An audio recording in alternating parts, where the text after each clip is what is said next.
ni ikintu Imana yanganirije nyuma yo gupfusha umwana wacu wa mbere.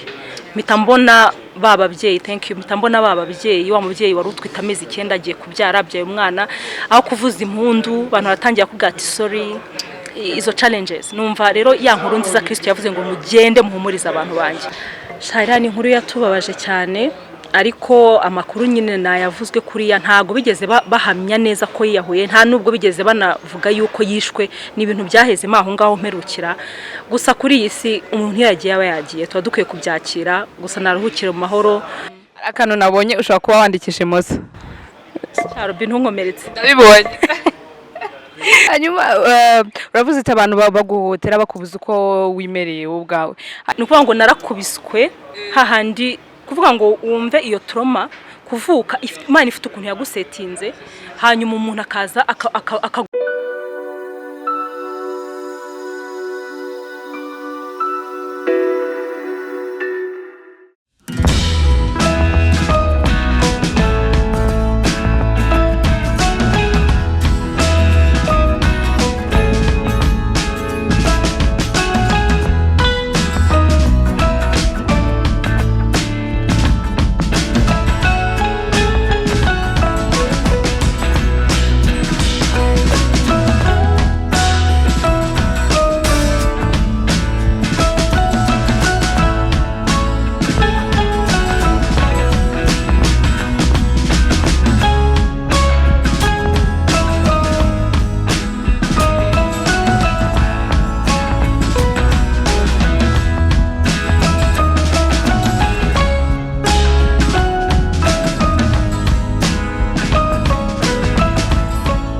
Mwiriwe neza bakunzi ba Legacy TV, ariyo muzi ibageza ibisubizo by'ibibazo byanyu. Ni mutarakanda kuri subscribe, kandaho, kanda kuri like, kuri comment, kuri share, kuri notification button. Uri kumwe nanje Albina Seni, queen of the mic, the good girl in the city, queen muri business. Mbonera gusuhuza abantu bari hano mu Rwanda no hanze yarwo, cyane cyane abantu badukurikira baba diaspora cyangwa nabandi bagiye batandukanye. Uyu munsi quote uyu munsi iravuga ngo put God first and everything will be first. Mu Kinyarwanda cyangwa mu magambo y'igihugu cyacu biravuga ngo banza Imana muri byose, ibyawe byose bizihuta. Uyu munsi turi kumwe n'umunyamugisha cyane, murabona ko uyu munsi yaje yabucereye, murebe uko yambaye murahita mubona ko koko iyo ushyize Imana imbere byose bigenda neza. Reka tumwakire kuri Legacy TV. Amakuru yawe Tonzi? Ni meza Albina. Ndumva naguhobera ko ari ibihe bya pandemic. Nanjye ndumva nanjye bindi muhobe. Karibu cyane kuri Legacy TV. Murakoze cyane, nishimiye kubana namwe. Hanyuma ababwire ngo subscribe on Legacy TV. Subscribe on Legacy TV. Tata tubona imigisha myinshi cyane vraiment. Hanyuma mbibutsa ko haduherereye ari Legend Hotel, ahantu heza cyane, murabona ko dusa neza kubera twicaye n'ahantu heza cyane. Utazi iyo hoteli washakisha Kacyiru ukabona amakuru yose ya Legend Hotel kuri Legacy TV. Hanyuma dukomeje n'uyu munsi Tonzi, haciyemo iminsi mike cyane twijije umunsi w'abategarugori. Uwo munsi n'umunsi wakugendekeye gute nkawe Tonzi? No munsi nk'ibisanzwe wangendekeye neza by'umwihariko, kuko uwo munsi nyine ama surprise bari menshi mu rugo. Mpereye ku bakobwa banje, narabyutse nsanga banyandikiye, urabona twaturetre tw'abana, mama tie spécial, on t'aime beaucoup, tiens une belle voix. Donc ni utuntu nk'utwo, ubwo na papa wabona akaza bisoza. Hari abantu benshi cyane bibaza, tukuzi mu buhanzi igihe kinini cyane, ariko bakibaza isi uwo murimo wo gufata abantu ukabana nabo no kujya mu buhanzi hano hanze ni ibintu uhuza gute n'ubuzima bwawe bwa buri munsi? Ese birakorohera, biragoranye, bimera gute? Ni ibintu n'ukuri nabonye mu buzima no kugira priority, kugira ikintu, kugira intego, ukagira n'ibintu by'ibanze ushyira mu uha umwanya. Ntabwo bingora kuko buri kintu kiba gifite umwanya wacyo. Yego nyine hari igihe ibintu bihura, ariko nyine nibyo nakubwiye ngo ureba iby'ibanze.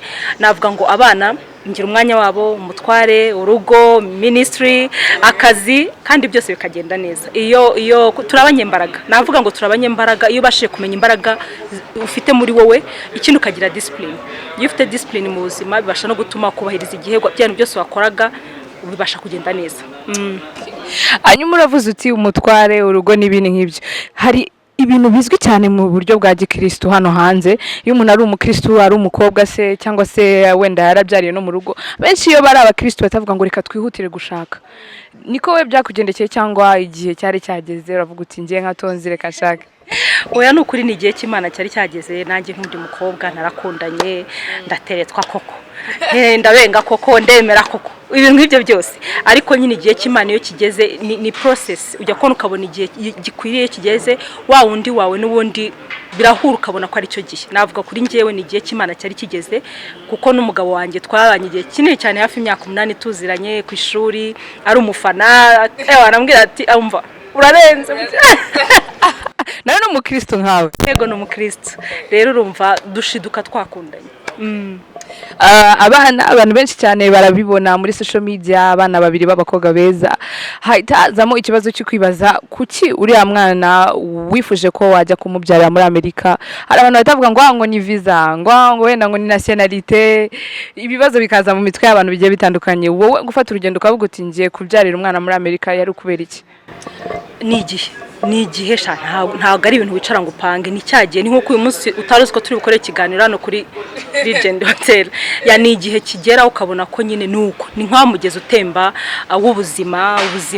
Sinahisemo kuba njye, sinahisemo kuba Imana yahisemo ko mba njye. Buri munsi ndemera imigisha, ndemera amashimwe. Niyo mpamvu ndi muri flow ivuga ngo umukunzi wanjye w'ibihe byose. Urabibona ko naje umukunzi. Tugarutse kuri ibyo wambaye neza Tonzi. Hanyuma mpita nibaze, iyi ni collection, ufite collection y'imyenda washyize hanze cyangwa ni ibintu wavuze kubera iyi ndirimbo yasohotse iti nambara gutya? Sinzi. Ya fashion ni ibintu bimbamo, ni ibintu nkora kuri mama cyane, kuko yari umutayeri, yari umudozi. Umuryango wacu twese twifitemo icyo kintu cyo kuba twabasha guhimba ibintu cyangwa se gukora imyambaro, nubwo ntabikora nka career, ariko iyo bigeze uza amavideo yanjye ibintu bitandukanye iwanjye hose ndidekorera. So nshaka no kugira inama. Rero navuga ngo nambaye juste bisanzwe, bitanantwara umwanya kwambara, si ibintu bintwara umwanya. Gusa ni brand nifuje iyi ndirimbo yanjye nshya, mbwira X sinzi ukuntu yitwa, cyetse mbisomye, harimo Sini w'umuririmbyi, mubwira ko nshaka kumubwira ibintu nshaka kuko abasiga akora afite iyo brand. Hanyuma arabinkorera, mwereka ama design ukuntu nyine yabinkorera, turabishanya. Ni uko nyine mubona nambaye umukunzi, udutima ahantu hose, mbese anyuzure ahantu hose yubahwe. Uwo mukunzi uri kuvuga ni umutware no? Uwo mukunzi nta wundi ni Yesu. Navuga ngo buriya Albina ntakubeshye, buriya iyo ugiye kwita umuntu umukunzi shaba warabitekereje, warabirebye, kuko ushaka kugira inshuti nyinshi, inshuti zirahindagurika, nawe ushaka guhindagurika. Ariko nabonye kuva navuka kugeza ubu umukunzi wanjye ni Imana, ni Yesu, niwe tubana mu bihe byose, kuva mu bwana, kuva mu buto bwanjye, ndi umukobwa, ndi umudamu, muri kariyeri zose nasanze igihe cyose abari kumwe nanjye. Rero ni indirimbo yo kumushimira, mubwira ngo ni umukunzi. Unayirebye ukuntu ayiteguye, urabona ko kenshi hari igihe ushaka gutegura boyfriend, ugategurira wenda se sister wawe birthday cyangwa se bridal, ibintu nk'ibyo. Ariko hari n'igihe ukwiye gufata umwanya w'Imana yawe ukayitegurira, ukavuga uti Imana umva wubahwe. Tegura. Nukuvuga ngo iyi ni imyenda y'iyi ndirimbo yasohotse umukunzi, iri hanze, yageze hanze cyane ubu imaze isaha. Nimwe ba mbere dukoranye ikiganiro. We are blessed, I told you, on Legacy TV. Hanyuma iyo ndirimbo umuntu yayisanga he kuri platforms zawe nk'ibisanzwe? Yayisanga kuri Tonzi official nk'ibisanzwe kuri YouTube channel yanjye. Ni indirimbo washaka kuvuga ku rukundo, ukunda Imana, cyangwa ni ibindi bintu runaka washaka kuvugaho? Nashakaga kwirata ku bantu. Mbabwira nabonye umukunzi undutira bose. Abantu nabonye umukunzi w'ibihe byose, udahararukwa. Donc ari Imana ubura ukuntu uyivuga, ariko nkavuga ni nk'umuhanzi. Ni indirimbo nyine y'umuntu wese uzi ko Imana ari umukunzi we w'ibihe byose, nawe ajya yibyina. Ni indirimbo yo kubyina, ni indirimbo ya swag, yo kwinjoyinga agakiza, yo kwinjoyinga umukunzi. Uravuze agakiza, hari ibintu mbona cyane hano muri social media cyangwa se mu buzima bwa buri munsi, gufata gospel kayihuza na secular life cyangwa se secular music, izi ndirimbo zisanzwe zitari gospel. Ni ibintu bikorohera cyangwa hari igihe uhura n'inzitizi ugasanga uravuze se wenda najya muri industry yindi wenda naboneramo amaramuko, cyangwa ufite basic line washatse ubuzima bwawe n'indirimbo zawe?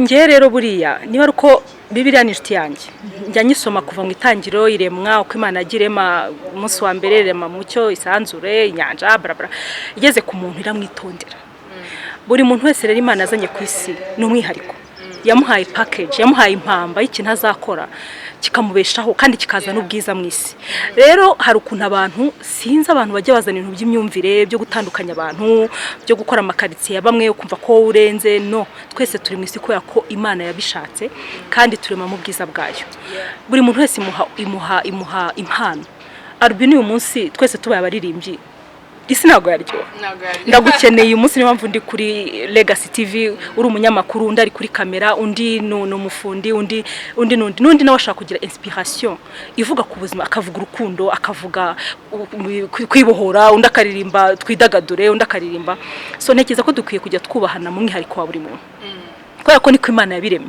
rero wowe iyo ushatse kubi byakuvuna reka tureke umuntu wese no mwihariko we ahubwo winjoyinga ibyiza biri muri nge nanjye ninjoyinga ibyiza bikurimo ubundi ibintu by'abantu n'Imana yabo tubigende mu gahoro n'uva nta judgment ujye ubishyiraho wowe nka Tonzi cyane simbikunda kuko ikintu bitongo twakishijwe n'ubuntu kubwo kwizera kandi ngo Imana n'urukundo ngo ivubira imvura ababi nabizi ngende umuntu ukiwo kwirirwa ngira umuntu ntazi uko yaje ku isi ntazi ibyo ari kunyuramo wenda impamvu Imana iri kumunyuzamo aho kugira ngo mukunde cyangwa se wenda mwerere n'imbuto cyangwa se muhumurize cyangwa mwereke ko ubuzima bushoboka kukuremamo icyizere simba nzi amateka yawe aho kugira ngo nze mite nk'ujudginga nkubwire ngo ubikora ntabanje kumenya impamvu ntekereza ko atari ubukristo ni urukundo ni ukwerera abandi imbuto kuko na Kristo yaravuze ngo muzabamenyera ku mbuto yazi ko abantu bazakabya abantu bazakabya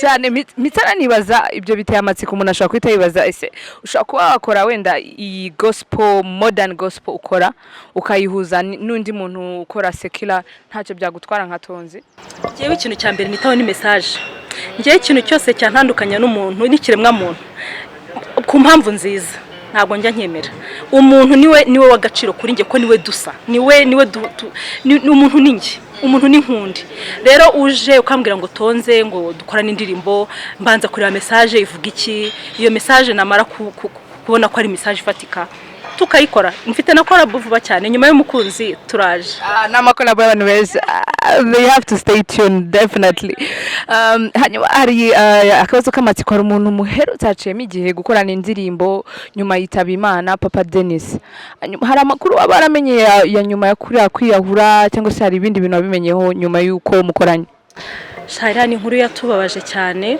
ariko amakuru nyine nayavuzwe kuriya ntago bigeze bahamya neza ko yiyahuye nta nubwo bigeze banavuga yuko yishwe ni ibintu byaheze maho ngaho mperukira gusa kuri iyi si umuntu yagiye aba yagiye tuba dukwiye kubyakira gusa naruhukire mu mahoro no musore twahuye nawe ni nkuko yaje avuga ati nde twakorana mu Rwanda bamitamo numva ubuhamya bwe mwana wari mayibobo gutyo Imana ikamugirira ubwo buntu dukorana indirimbo ivuga ngo njo kwa nyumba ya Bwana hakuna kuboweka mu nzu y'Imana nta bintu byo kwifunga n'ibintu agakiza kabi ibintu nyine bituma umuntu wese yumva ko mu Mana harimo ubuzima definitely hanyuma hari abantu benshi cyane bari gushaka kwinjira mu muziki ugiye utandukanye wowe kubgaho bumva ko umuntu aje mu muziki uwo yazamo ari wose nta kibazo kuri wowe yaba ari muri gospel life yaba ari out of gospel life it's okay for you very okay umuntu atanga icyo afite buriya kenshi dushaka kurema abantu kandi ntago turi Imana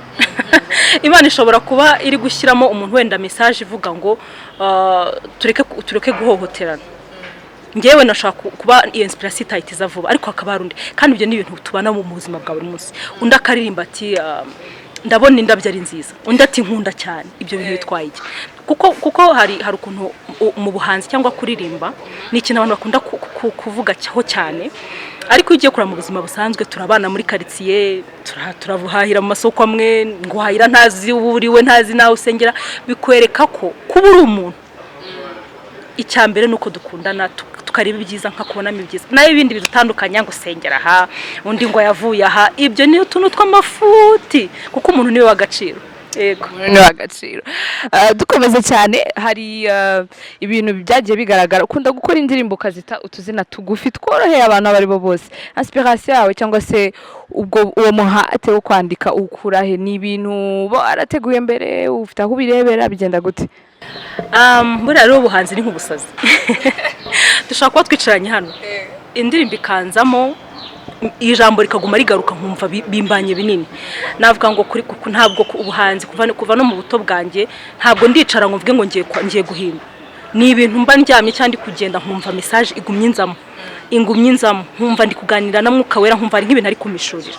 Rero bigatuma ariho mpera nandika indirimbo zanjye hanini ziva swat yatari mu masengesho, abari kumva izindi ndirimbo, abari gutembera se, abari mu rugo, abari muri twatuntu duto y'Imana yanjye muri details. Niho hantu kenshi nkora inspiration.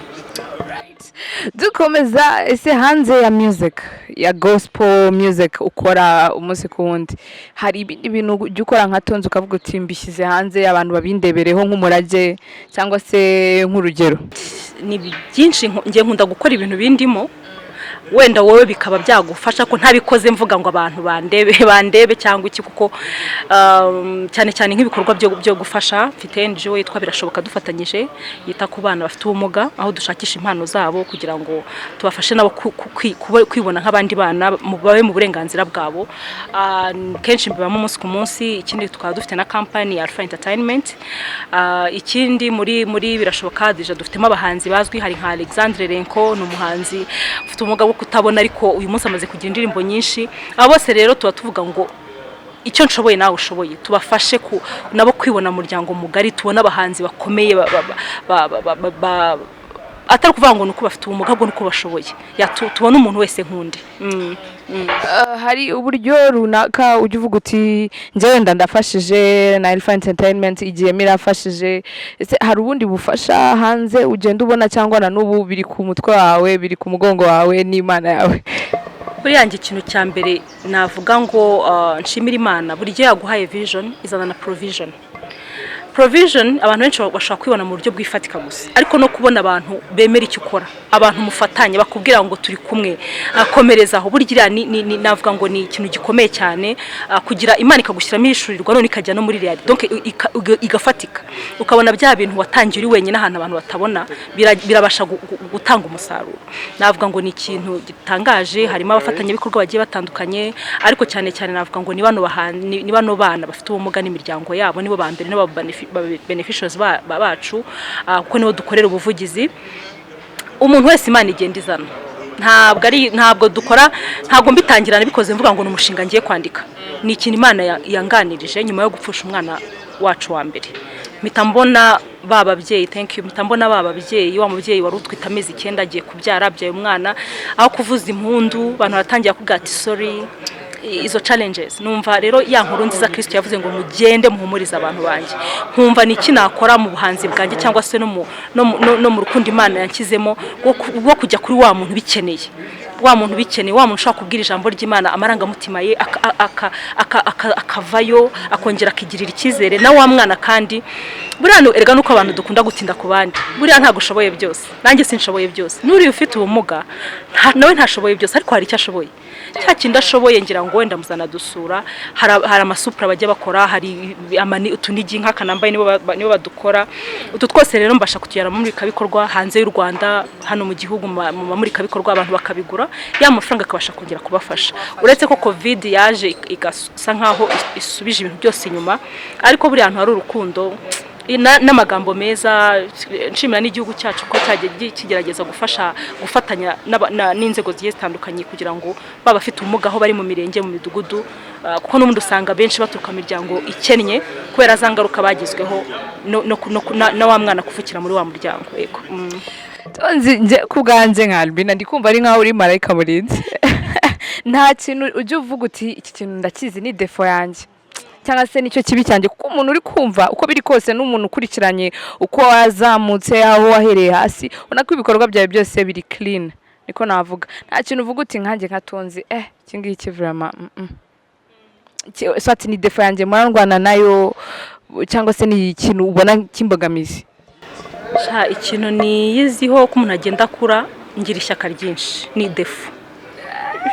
ku ruhande rumwe ni defo ngira ishyaka ryinshi iyo ndi mu kintu ntago wantangira nacyumvise nka kijyamo biragoye ko nta muntu wakuvuguruza biragoye definitely hanyuma dukomeza gahunda ukoze iyo movement indirimbo yawe umukunzi irasohotse hari izindi movement uteganya gukora cyangwa se ibindi bikorwa ushaka gushyira hanze muri iyi minsi cyangwa mu bihe bizaza biba bihari cyane biba bihari mba mfite byinshi ariko nyine kubera igihe no kugira ngo uhe yandirimbo wa mwanya wa promotion abantu bashe kuyigira ku bantu benshi n'ibindi bikorwa bitandukanye haba muri birashoboka bundi buri gihe ngo twagiraga igikorwa twagiraga spread love tukagira ikindi gikorwa cyandashoboye twakozaga abantu numva byose ntibiratangira rero turi kureba uburyo noneho twakomeza gukoresha ikoranabuhanga kuko nyine nubundi niyindi option nayo tugomba gushimira Imana ko Imana yayishyizeho nibyo umuntu awugiyemo uravuze iti movement uteganya no kureba nimba iyo gahunda yakwihuta mu buryo bwa online ndibaza cyane se koko uyu mwuga wo gukora indirimbo za gospel kuko nawo ni part of imyuga umuntu akora ikamwinjiriza ubona koko hari abantu yinjiriza Tonzi cyangwa kuri wowe uravuga uti hari aho byankwe bikangeza gospel gukora gospel gusa cyane nibwo buzima bwanjye buriya hari n'abantu bagiye bavuga ngo gospel ngo nta mafaranga abamo ngo gospel ariko ubwo inkuru nziza itakubeshejeho ubwo wabeshwaho n'inkuru mbi Imana yatanze ya nkuru nziza muri wowe ibasha no kukubeshaho ahubwo nuko tubirebera mu nguni imwe buriya n'ijambo ryo ravuga ngo nzahira imirimo y'amaboko yanyu ntabwo Imana ijya yibeshya ahubwo twebwe twicekinge tureske tubikora neza tubikoresha neza kuko buriya ni nko mu rukundo n'ubundi busanzwe nshaka kugukunda kwera ikintu ngushakaho bya yose uzamvumbura unkire bimenye ariko iyo ukunze icyo ukora passion ni ikintu ndakumirwa yanze bikunze Imana icinzira tu ushaka kutabonera aha ariko ukabonera ibyo byo nabihamye hari abana benshi cyane bari kuzamuka Tonzi cyangwa abantu bakuru deja bari muri industry bashaka kuzamuka bari muri gospel no mu zindi njyana wowe hari itorero wigeze washinga se uvuga uti ni kwaya yanjye nka Tonzi ndabafasha mu kuzamuka mu buhanga bwo guhanga cyangwa se hari kwaya wazamukiyemo sinzi navukiye mu muryango wa Gikristo nsanga mu famille mu rugo twese turirimba ariko cyane ku isabato mu itorero ry'Abadventiste umunsi wa karindwi naho nakuriye cyane ku isabato muri dukora ari twabana bantereka ku meza imirongo nkayimanuka nkaririmba muri primaire secondaire mu makorari y'ibigo navuga rero ngo ni umuryango mugari nakuriyemo mu makorari nka Maranatha Patmos Victory Singers umucyo w'izuba nyuma the sisters Ijwi family all in one n'abandi bahanzi ku giti cyabo ariko navuga ngo n'ubundi ngira cya kintu cyo kuba nafasha abahanzi kuko Imana yampaye impano yo y'amajwi kumenya mu studio ari umuntu umbwira ati wangira inama ndanandika n'indirimbo ushaka nko kwandikira umuntu indirimbo tukayimugurishaho cyangwa ukayimuha akuganiye sindatangira ahubwo mayite ntabwo ndatangira kuzigurisha kenshi ndazitanga nkumva nshaka kubona nk'indirimbo nka sije kuko nkunda kugira meditation nkunda kugira igihe cyane njye nyine ngatekereza kenshi hari igihe bimanuka nkandika agenda zaruzuye telefone zaruzuye hari igihe ndeba nk'umuntu nkamubwira nti iyi ndirimbo yakubera cyangwa se iyi ndirimbo muyikorane cyangwa gutyo ya akantu nabonye ushaka kuba wandikisha imoso Robin ntunkomeretse ndabibonye buriya ndi mu bantu bakubiswe bazira kwandikisha imoso ibintu byose mbikoresha imoso soft kwandika nukuvuga ngo narakubiswe hahandi ndabyibuka mamaza ku ishuri hafi kurwana n'umwarimu yankubise ndabyimba nigaga mu wa kabiri primaire kwa kunini bavugaga ngo imoso niyo kwa satani ngo ibiki baraduhondaguye nziko ngo imoso ari y'abantu b'abahanga cyane imoso yanjye kugira ngo izahushe ntago byoroshye ni ukuvuga ngo wumve iyo trauma kuvuka Imana ifite ukuntu yagusetinze hanyuma umuntu akaza akaguhindurira ni ukuvuga ngo niyo akaboko kanjye gafashe ikaramu k'imoso mpita nibuka zankoni vuga ngo ibintu byose mbikoresha imoso soft kwandika hanyuma uravuze ati abantu baguhotera bakubuza uko wimereye wowe ubwawe, hari ibintu byadutse cyane cyangwa se biri kugaragara cyane muri iki gihe kuri social media, ugasanga umuntu yakoze inkuru mbi ku wundi muntu, ugasanga wenda hari ibintu runaka yavuze ni ibintu wowe wakirute nk'ubu ubyutse simbikwifurije, ugasanga hari nk'umuntu wasohoye hanze inkuru yawe, ufite uko ubayeho, ufite urugo, biriya ni ibintu wumva wakirute nka Tonzi, cyangwa wagira inama ute abo bibaho bigora kubibamo kuko nibyo bigezweho muri iki gihe kuri online? Bitanimuka wimuka ujye erega reka mbabwire, isi irimo ibyiza byinshi. Kuki ujya ahantu habi cyangwa kujya ujya mu bintu bibi bikubabaza? Imana hari ibyiza byinshi yadushiriye. Iyo mbonye ibintu bibi bitanyubaka, hari ibindi byiza nigira mu byiza. Nta mwanya nshaka kubiha. Ikintu kinsenya kidafite icyo kinyungura, nta mwanya nshaka kugiha. Kumbabaza byakugora. Hari abantu usanga, urugero ndagatindaho cyane, ugasanga ya postinze nk'ifoto y'umuntu yashyizeho captions nzimbi, cyangwa ifoto ni nziza pe, cyangwa se n'inkuru ni nziza, ariko ugasanga umuntu yagiye avuga amagambo mabi. Bari abantu bavuga amagambo mabi, byari byakubaho nka Tonzi mu gihe cyawe cyo guhanga cyose? Iyo byo bitarakubayeho waba buri inyuguti biraba cyangwa se ukabwirwa n'abantu. Gusa sindi umuntu cyane ukoresha imbuga nkoranyambaga kubera inshingano nyinshi, ariko hari igihe ujya kuri ukabona haga comment ukavuga ati cyo uyu muntu yari ibiki. Ariko mu isi nyine satani nawe ariho akoresha abantu. Gusa nyine nibyo njya mvuga ngo hari igihe ikintu kiza ari Imana iduha amahirwe, bamwe bakayafata nabi abandi bakayafata neza. Navuga ngo imbuga nkoranyambaga ni ikintu gifite imbaraga cyane muri iki gihe. Ugikoresheje neza gishobora kuko ni umuryango wagutse, ni ahantu ushaka gukura ubundi bumenyi. Ni cyangwa unagikoresheje nabi kirakwangiriza. Kandi burya ngo umuntu atanga icyo afite, nicyo kikwereka ko nyine mu isi harimo abantu babi, aribo tubabwira ngo reka tubarangire umukunzi. Nta mutarakunzwe tubwire nti umukunzi ni Yesu, ngwino akuruhure, akuvura ibikomere, aguhe urukundo, aguhe kwifuriza abandi byiza, kuko we ntiwabyishoboza. Hari igihe ushaka kuba waravukiye mu miryango mibi, utarahawe ubwo burere, ariko turiho kugira ngo nyine dufashanye. Buriya hari n'igihe umuntu akora ikintu kibi bitewe nyine nawe nuko aba mu bintu bibi, ariko natwe nyine ibyo navugaga ngo nk'ibi biganiro biza kugira ngo bidiriwe. Donc nubwo hariho ibintu bibi, haze n'ibintu byiza. Noneho aho ngaho niho handi habaho guhitamo. Kuki abantu njye niyo njya nibaza, ariko ibi bintu bibi kuki bigira abantu benshi? Warabibonye umuntu rwose ugakora ikintu cyiza n'iki cwe ari ku kintu kibi, bikwereka ngo eske ko tuvuge nko mu gihugu cyacu 90 bajya bava 95% abakristo, kandi ubwo tuvuge ko 95 kuri social media ari abakristo, ari ama views avaye ama comment views zijya ku bintu bibi avaye. Nuko ngo natwe twisuzume mu bwihisho, ahubwo dushyigikire ibyagashyigikiwe, byantu bituma ikiremwa muntu kirushaho kuba mu burenganzira no mu ndangagaciro zikwiriye abana b'Imana. Akoze cyane Tonzi. Twanda kugana ku musozo, daily routine ya Tonzi ibimeze gute? Umunsi wawe utegura gute? Umunsi wa buri munsi cyangwa se umunsi runaka wari wose? Sha umunsi wanje rero nta formule mfite, nta formule rwose. Biterwa gusa wenda ibidapfa guhinduka ni mu gitondo kubyuka ugategura abana bagiye ku ishuri. Ubundi hari igihe mita njya muri gahunda zanjye, hari igihe njya muri studio, hari igihe dufata umwanya n'umutware, hari igihe mita njya mu turimo two mu rugo. Donc nta formule, kuko iyo wikorera surtout biragoye ko wavuga ngo kwambye nkori, ariko wenda ukora ahandi ufite umukoresha niho nyine bigomba kumera gutyo. Ngiye rero birahindagurika bitewe na gahunda mba mfite. Studio ukunze gukoramo ni studio yawe cyangwa hari production house uvuga uti ni iyi ngiyi nkorera indirimbo? Oya, ngiye ntago ndi umuntu nkunda ibintu bihindagurika, nkunda ibintu bihindagurika.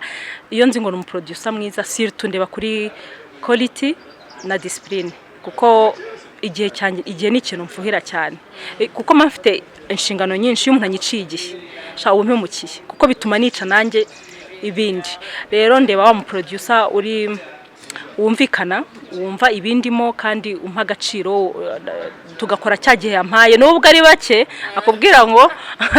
akubwira ngo ni kuwa mbere nyine, ubwo uhita wiyongeza nk'ibintu by'umweru bibiri. Aho ni bake ariko bakora neza, turabashima. Ariko urubyiruko mwinjiremo agafu n'ukuri ku kintu cyitwa kumwizerwa. Donc umuntu niba mukoranye ukagerageza kubahiriza rya sezerano, bizadufasha gutera imbere.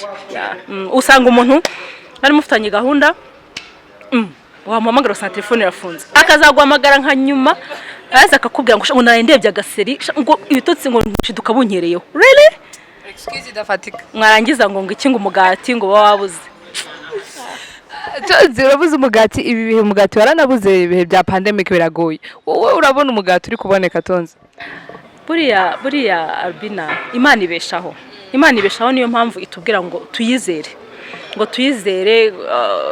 njambo y'Imana kudakuvuga ngo ese ngo umwana yasaba umubyeyi umugati akamuha ibuye gutyo Imana ibitwereka yuko ntidukwiye guhangayika yego dukwiye gushakisha n'icyo ariko ikintu udafiteho control izera Imana byanga bikunda ntijibura ukuntu ibigenza niyo mpamvu mbambwira umuntu ngo umuntu utazi Imana umuntu utaba abana zamana zidini zimwe zitari mu buzima wa yavrem y'Imana yawe y'Imana y'umukunzi y'Imana ubwira byose y'Imana wumva itakuboshye y'Imana igukunda nkuko umubyeyi akunda umwana we iyo niyo Mana mvuga handi ubona byarangiye ukavuga uti Imana none se bigenze gute ifite uko nibigenza definitely twara kugana ku musozo hari akabazo k'amatsiko wavuze the sisters mitanibuka cyangwa sisters muracyakorana hari gahunda mufite yo kuzongera guhuza bimeze biti ese bundi sisters bari bagizwe n'abantu hari n'abantu babazi ku izina nanjye ndimo ako se habagamo bande se hari gahunda yindi muzongera gutegura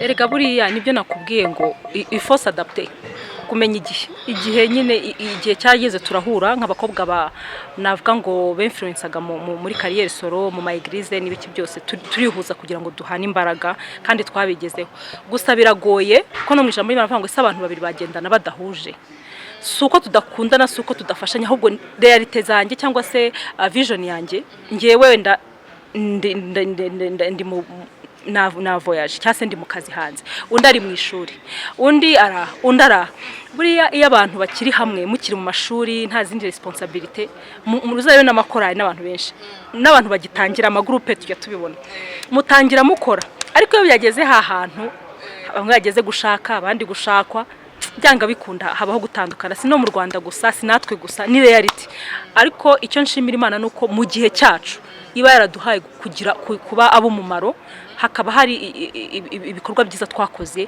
bitabujije ko one day dushaka kujya ko ukabona turongeye wenda ariko Paul mama biragoye muri the sisters harimo twarimo ari Gabi Kamanzi Fanny na Aline ubwo twize dufunge kidori twumve ko wenda ari ngiye muzongera mugahuza cyane ubundi ntitwari twarapanze ko twahura gusa abantu nyine byarababaje n'iki ariko nyine nibyo nakubwiye ngo realite ni ikintu ushaka gupanga ariko tugapanga ariko bikanga kandi ugasanga iyo mutari kumwe kwa kundi mwese muri hamwe n'ubundi yazambaraga isukuna rero uretse ko no mugura kwacu ntago twari itsinda rigiye gukorana burundu ahubwo twahuye tuvuga ngo dufashanye ufite ibikorwa tumusupportinge noneho buri wese kandi agume muri kariyeri ye tujye duhura once in a while n'ubundi bibaye ngombwa ko twakongera rwose nanjye ndabisengera hanyuma bwa nyuma dusoza kuri Legacy TV abantu benshi cyane baragukunda bakunda ibihangano byawe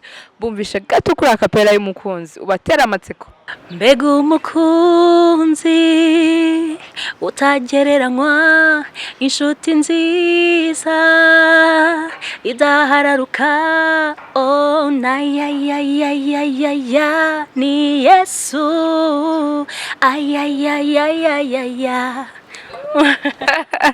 hanyuma hari challenge wawe ugiye gushyira hanze y'indirimbo kugira ngo abantu bakomeze bayikore ko nsigaye mbona indirimbo isohotse abaraga challenge kayo wanavuze ngo ni indirimbo ibyinitse hari challenge uri bushyire hanze ngo abantu bayigerageze cyangwa nabyo ni ibintu byiza cyane cyane hari nashyizemo n'urubyiruko urubyiruko rwarayibyinnye rurambyinishya koko navuga ngo ndayishikariza abajene aho muri tubyinira Imana ahubwo nyine mu creating mu tagging mu nyereke ko namwe Imana ari umukunzi wanyu w'ibihe byose muyishimire abatarayibona ubu iri kuri Tonzi official kandi na vuba izindi ziri mu nzira we can't wait hanyuma nihe message wabwira abantu cyangwa se icyo ari cyo cyose waba ufite nk'ubutumwa ubutumwa nababwira ubwa mbere ndabanza mbashimire Legacy TV kuba mwanyakiriye mukomerezaho ikindi nababwira nuko twakomeza gukundana urukundo first ukunda imbere, dukundane nk'abanyarwanda, dushyigikirane. Ikindi cya kabiri, dusengera igihugu cyacu, umutekano. Njye nkunda kuvuga kuri security buriya ibyo byose turi gukora nuko dufite umutekano. Nta mutekano waguma iwawe nkaguma iwanjye, ibintu bikadoba. Gira uruhare mu kubungabunga umutekano wawe, w'abandi n'uw'igihugu, nibwo n'Imana izakomeza kuduha umugisha turi hamwe. Arakoze cyane Tonzi, abamukunda mwese mugende murebe kuri Instagram page yiwe, kuri YouTube page, murabona indirimbo ye Umukunzi. Nabibabwiye ngo nushyira Imana hejuru ibindi byose bizihuta. Iyi ni Legacy TV. Nimba wakunze iki kiganiro, kanda kuri comment, yisharing, kanda kuri notification button, ushyireho byose waba utekereza, kandi utibagiwe kanda kuri subscribe. Be all in or be nothing at all. You are with me, Albina Sydney. Ndabakunda cyane, mugire ibihe byiza n'imigisha myinshi. Ciao ciao ciao.